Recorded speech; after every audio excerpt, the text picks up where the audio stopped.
The real question is, when you ask me what's the real question, the real question is, at what point are you willing to defend your country with all of its ills and deficiencies and problems? Am I still willing to defend America? As critical as I have been about the institutional obstacles that I believe result in a racist impact, I still want to defend the system that gives me the opportunity to criticize it. Well, as Churchill said, it's something about democracy being the messiest government. It's the messiest government in the world, but it's the best one we have. Right. Welcome to Peter and Phil's Courageous Conversations, a podcast addressing race relations and social issues in hopes that you'll be inspired to do the same. Now, let's begin our conversation with your hosts, Dr. Peter Weinstein and Dr. Philip Nelson.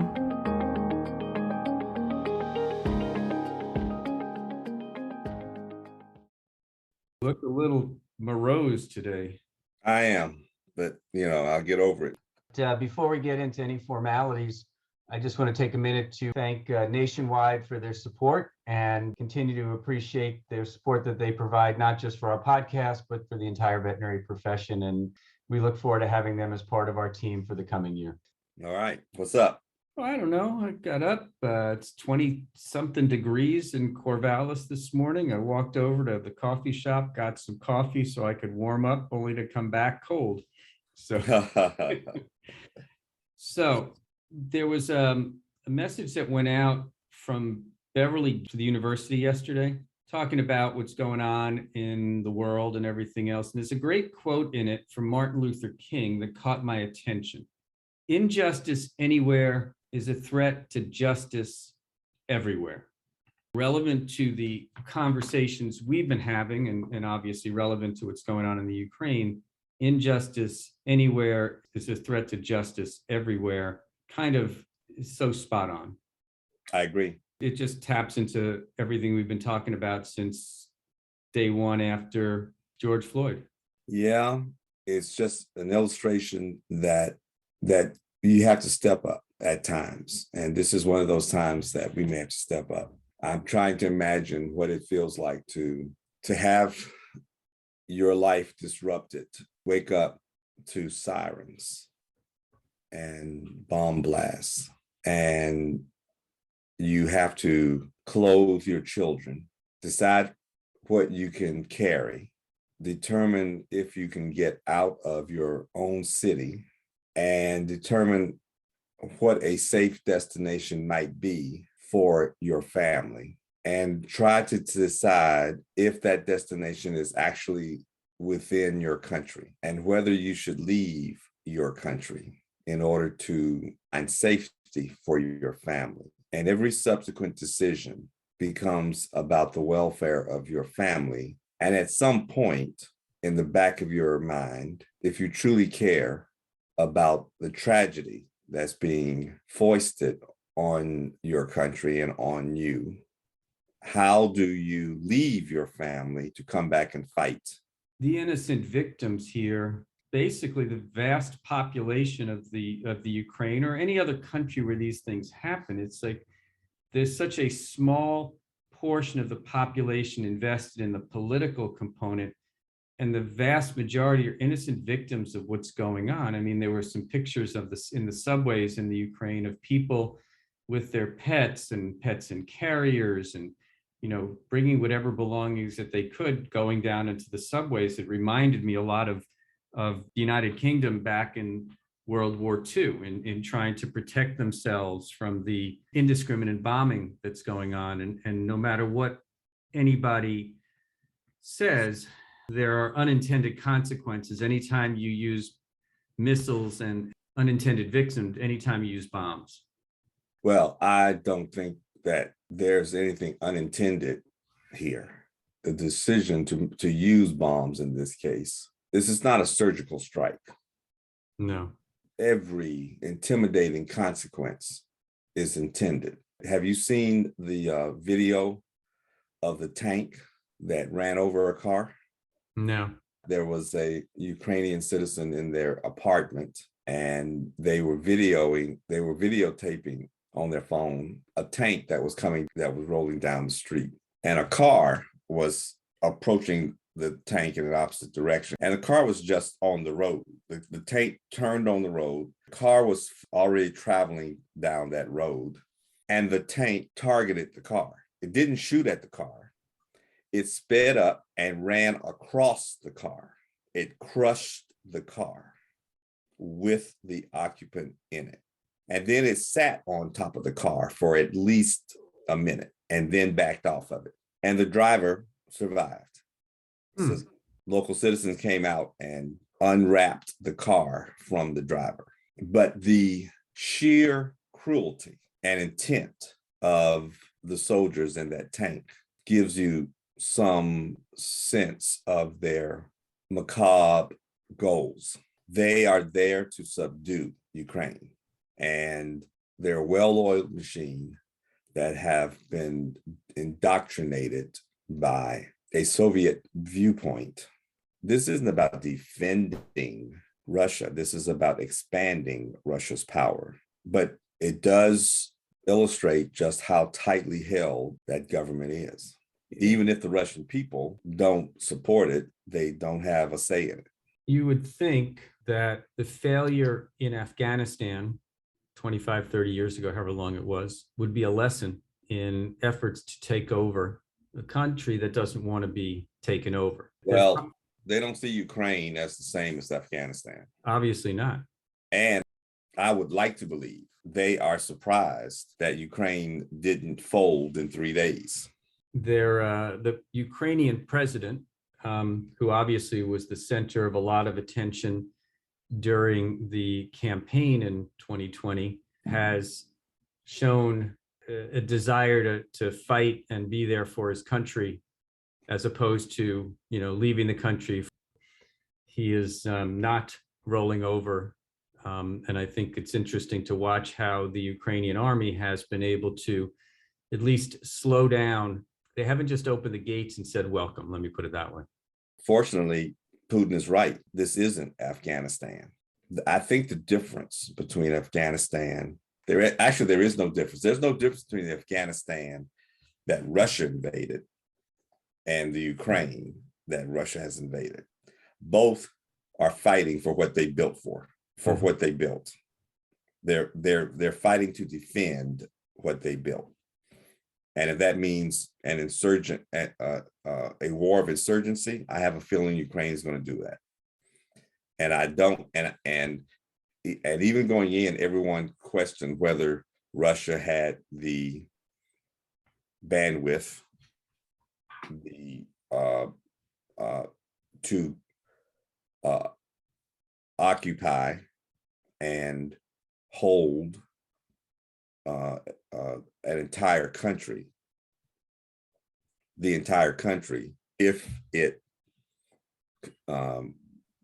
resisted.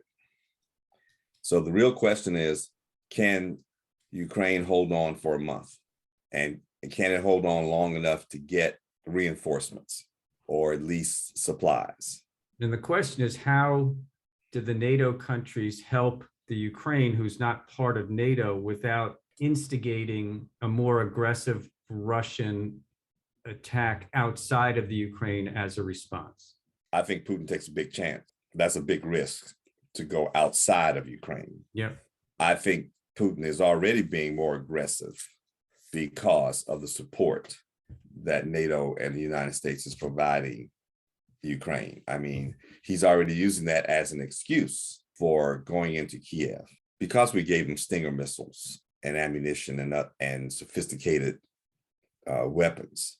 There's a Rubicon that we won't cross because we're not at war with Russia. Right. And we don't want to be at war with Russia. There's a very bad extrapolation that I was just thinking about, and it goes kind of back to states' rights in the sense that before the separation of the Soviet Union into all of the other splinter countries that are there, it was one country. And then Ukraine and all of these other stand countries and everything became independent, many of which became democratic. And it's almost like the mother country, Russia, is trying to take these countries back because they want to take back what they had before. I mean, they're trying to take back and take away the individual rights and independent rights of these democracies that came out of the separation of the Soviet Union. Yeah, well, I've heard Russia described as nothing but a thuggish oil company. Actually, the description was a mafia that owns a filling station. I think Rachel called them that at one point. Yes, that's right. That's how Putin is acting. By all accounts, this is personal. Yes, he didn't need to do any of this to remain as a legend in his own mind, but no, this is more like having a thorn in his side. Yeah, there's a constant reminder.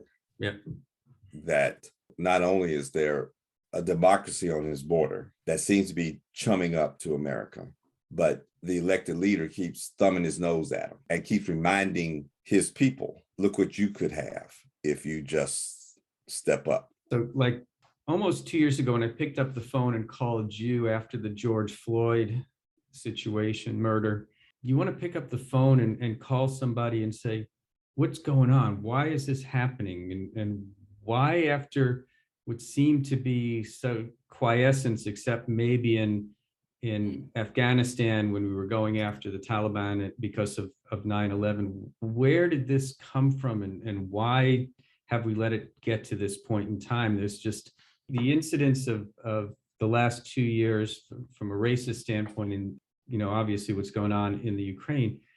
These are just things that just didn't seem to be on the radar screen prior to 2020, 2016, 2012, whatever the case may be. And now all of a sudden, maybe we've gotten too complacent. Maybe we've just gotten used to the status quo. And now there's all of these things are just starting to erupt. Or, as you've said to me, they always were going on. You just weren't aware of them. I was trying to figure out how to say it in a different way.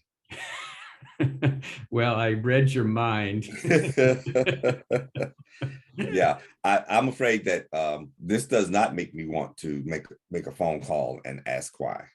Those are not the questions that are raised by me. What are the questions raised by you? None of this is a surprise to me because I have been aware of these things. This isn't sudden, and we've always known that Putin might act this way.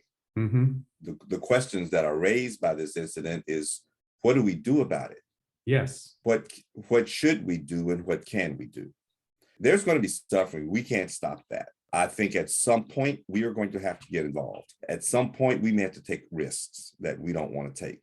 Even now, I don't think people understand the real risk of global war as a result of this conflagration. And so I am just praying that cooler heads will understand the appropriate point. I do think this is going to get heated, more heated than it is, partially because I hope Ukraine can hold on. I hope that they're able to prolong and seriously hinder Putin's plans. But that hope is based on the knowledge that if that occurs, there will be serious injury to their population. I'm watching people exit the borders into Poland, et cetera, and they're turning everybody from 16 years old to 60 back, all the males back. I was telling Doris, if I were there, I would get you to safety and I'd come back. She has looked at me and she said, I don't understand. I want a gun too. Oh. And I said, oh, okay, in that case, then we'll fight side by side. Because if that's the case, I want to be there to protect you as much as I can. But if you want to fight, that's fine. I don't have to succumb to my masculine views of society. She's like, yeah, they're asking all men from 16 to 60. I'm older than that, and I'd still volunteer. I'm probably a better shot than some of the 17-year-olds. But it's not about the accuracy as much as it is about the willingness to defend your principles and to defend your country. In all these discussions, we talked about the right to self-defense and social justice. We talked about the Louisville incident, how the police were let off because they had a right to defend themselves, but there was no discussion about the right of the individuals who rented the apartment to defend themselves from armed intrusion. If I'm willing to defend my home, I should be willing to defend my community. And if I'm willing to defend my community, that's an extension of my country. And so the real question is, when you ask me what's the real question, the real question is, at what point are you willing to defend your country with all of its ills and deficiencies and problems?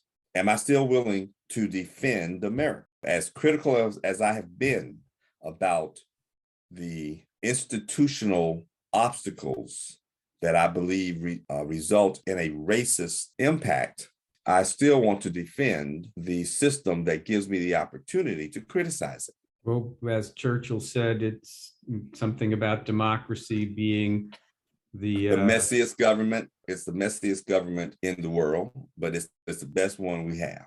Right. And that's really what the Ukraine is trying to defend. And that's what you're talking about as well. But it never crossed my mind that in this day and age, I guess maybe again, it's just my naivete to think that people would just still be, I guess I can't think the way Putin thinks is what I'm trying to say. This is part of your privilege. It is your naivete. It is a reflection of your deep desire that everybody's going to get along. Yep, absolutely. I'm not sure you've truly experienced real evil. You've heard about it. You know about it in the history books. I'm just not sure you've actually seen it firsthand or seen people who can act that way. I agree. And therefore, you can't understand what they might do. And just as you are unaware of the tensions with Ukraine, Ukraine's been fighting Russia for 16 years. Right. There's been a smoldering war going on that we haven't paid attention to for a long time. Just as there are atrocities going on in Africa right now that nobody cares about, knows about. And we still go to the mall every day and have dinner after shopping. You're correct in the sense that I've had no direct experience of evil, and your background and experiences are much more deep and vaster than mine have been. Doesn't mean I haven't read about it, doesn't mean I haven't seen them, heard them, but it's much different when it's third party than when it's first party. So I can't say that I've had to deal with the atrocities that you have dealt with and that other people in the world have dealt with. Yes, I have a Holocaust background, not directly. Most of my family was out of Eastern Europe before the Holocaust occurred. It doesn't mean I don't relate to it. It just means that I've never had that direct experience. But you're still talking about it at a superficial level. And Absolutely. What I'm trying to say is, this isn't about a comparison about my experiences. It's about, I get the impression that you haven't personally run across a personality that could be a despot, or you haven't personally observed actions of a despot, of a character that is truly evil, or that can perceive a human being as being less than a human being, which allows them to treat that human being like they were a rabbit. I have not personally experienced that situation. You are absolutely correct. And because you haven't experienced it, you can't envision anybody acting in that act, even though you know, like you said, even though you know about it from a third party. You've said several times, I can't believe in these days and times that we have people that would act like that. Right.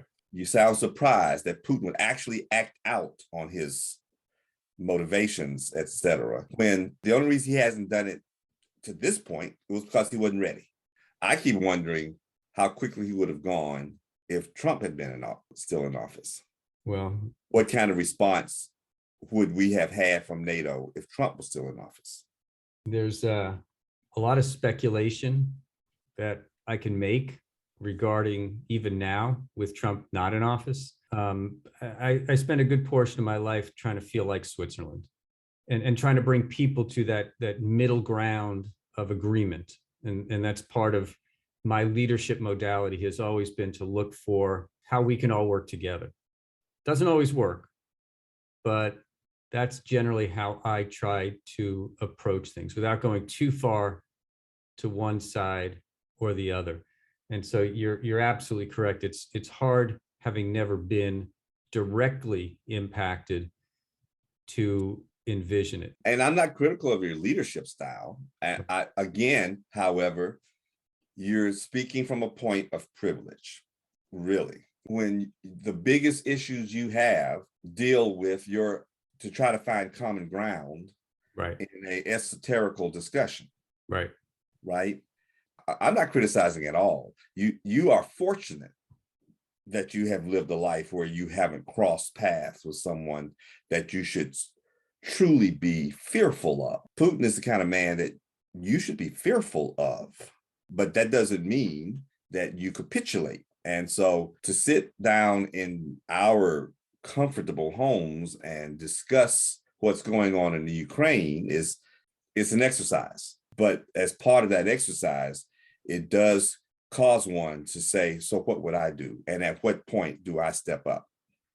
First of all, one of the things we do have to admit is we can't control every situation. We can't affect every situation.